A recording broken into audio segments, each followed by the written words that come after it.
Good morning, Father Wade and Sir Darren Murphy. So Darren Murphy's with me. Today is the final day of our Soul Series musicians who support us with some good theology and bring some questions our way. Today, I'm going to talk in my sermon about uncertainty and what uncertainty does to us and the anxiety and how that might be relieved in some way. Thank you, Darren, for being a part of that. I'm glad. In the name of God, Father, Son, and Holy Spirit.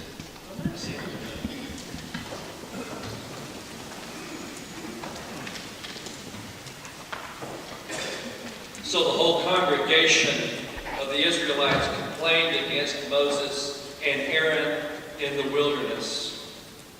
If we had only died by the hand of the Lord in the land of Egypt.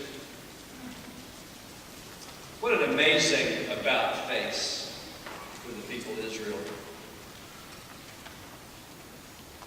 Didn't Israel cry out to God for freedom from slavery?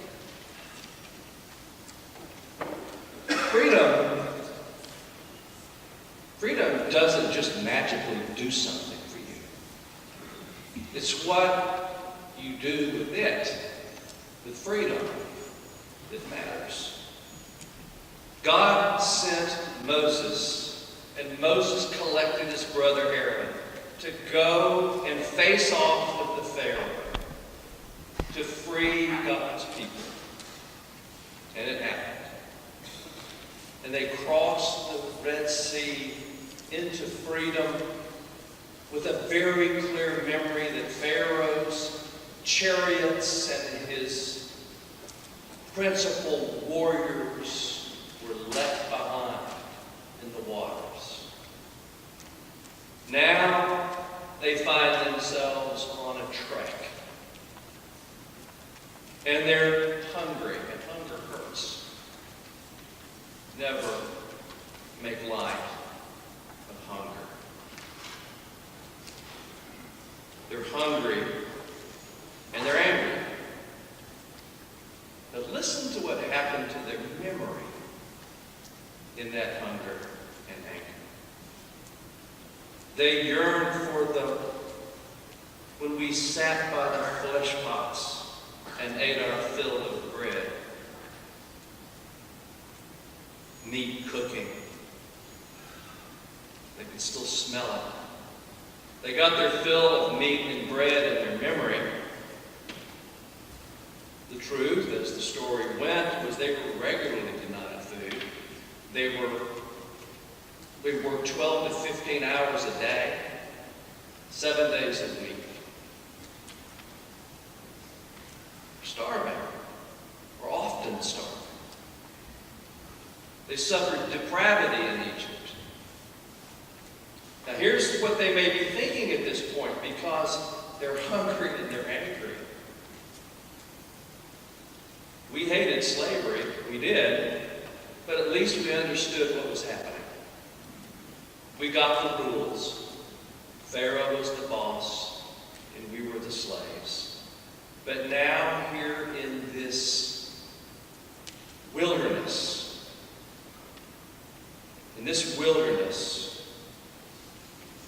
we thought once here, that all would be well for us forever. We had left Egypt, and God was our boss now, and would take care of us.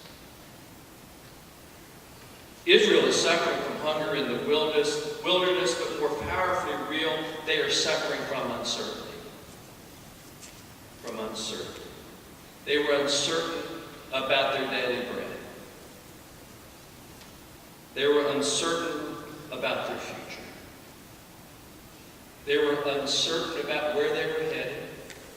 And they were uncertain about where was God. They were uncertain about Moses. They were uncertain about Aaron. And by all means, they were uncertain about themselves. This is a very familiar human predicament, right? Uncertainty. Sometimes we are in a profoundly difficult place and cannot see how the future will develop for our good. In times of uncertainty, one temptation is to glorify the past. To remember our past in glowing sorts of ways. In times of uncertainty, one temptation is to blame others. To blame others. One temptation is to blame everybody else. By all means, uncertainty leads to anxiety. That's what it is to be human. Is to face uncertainty and to feel a sense of anxiety. We want some semblance of control.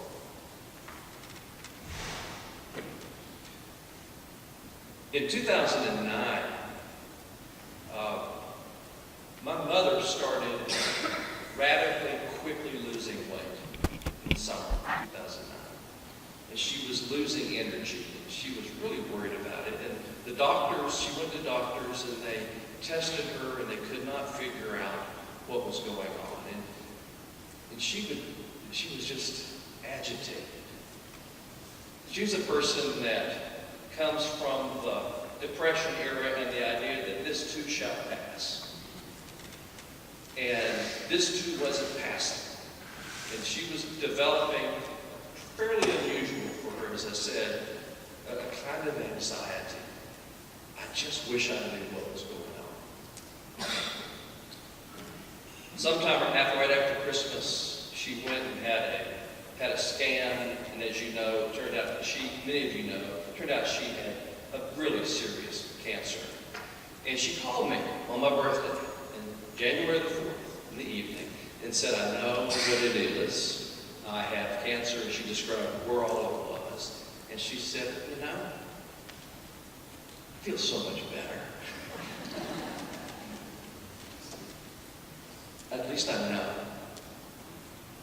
And I don't know exactly how long I'm going to live, but at least I have some idea of what's going on.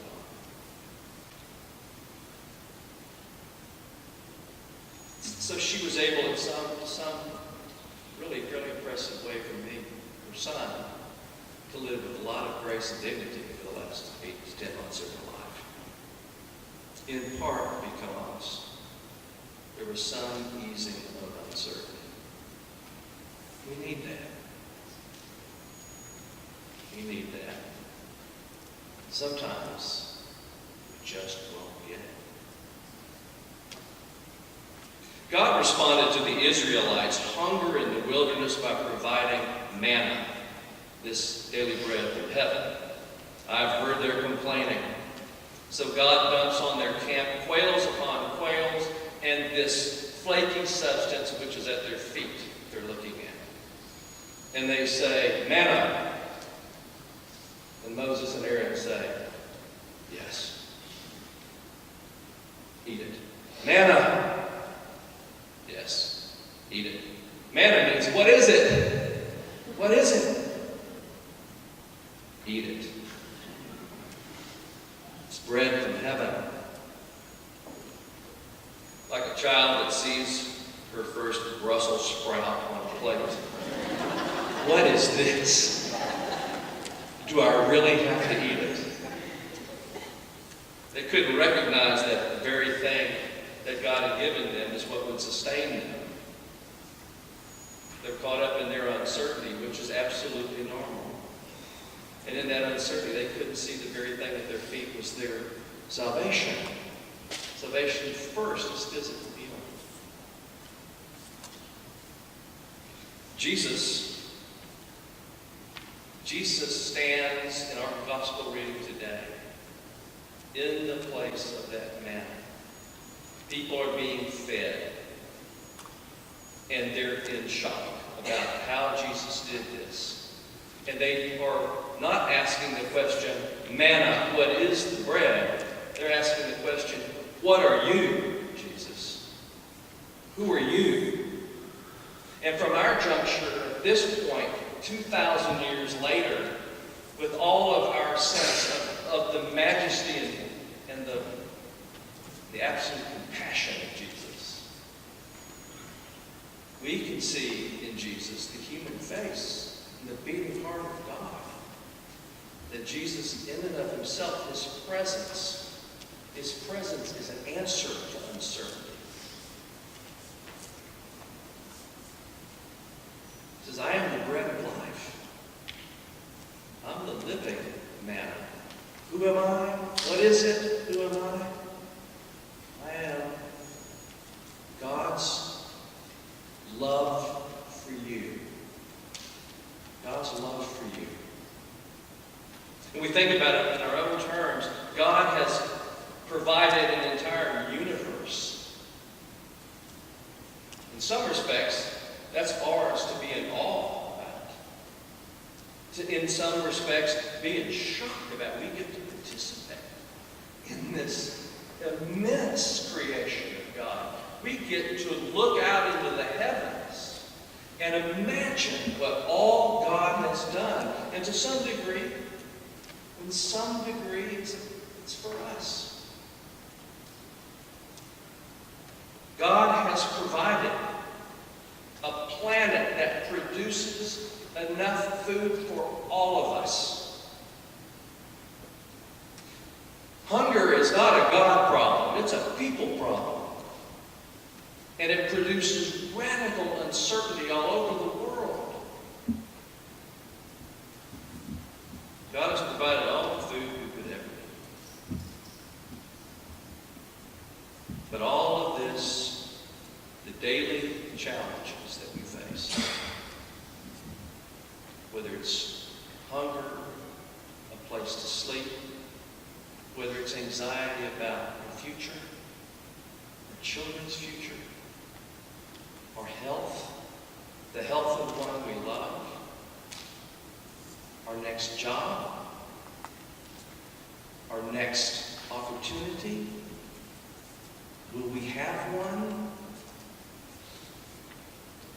Uncertainty leaves us a bit anxious. But God will not demean our freedom. God will not demean us with certainty.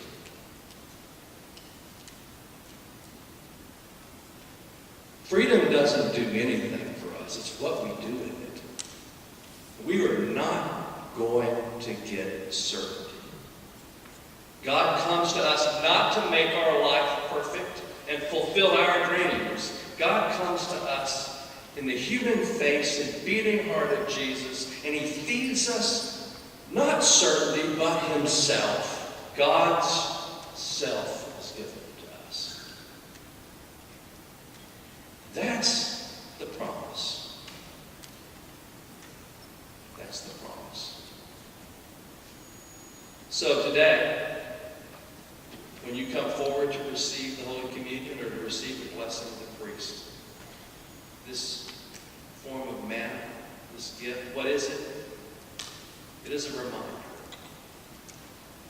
that you're not alone, and that God will help you walk through the moments of uncertainty in your life. And that freedom